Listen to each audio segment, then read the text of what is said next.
আরে সুপার ফোরে ইন্ডিয়াকে হারানো তো আমাদের টার্গেটই ছিল না।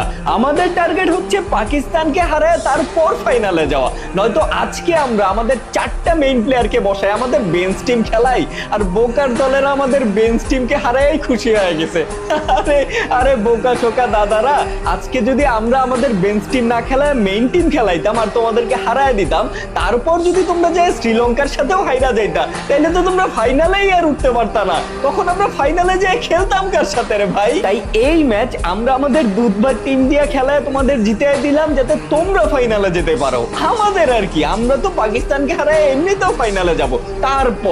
তারপর ফাইনাল ম্যাচে তোমাদেরকে তিলে তিলে হারাবো। আর এমনিতেও আজকের ম্যাচটা যদি আমরা তোমাদেরকে হারায় দিতাম, পরে তো পাকিস্তানের ম্যাচ আমাদের খেলতেই মন চাইতো না। ম্যাচ তখন আর জমতোই না, তখন এশিয়া কাপের খেয়ে হইতো ভাই।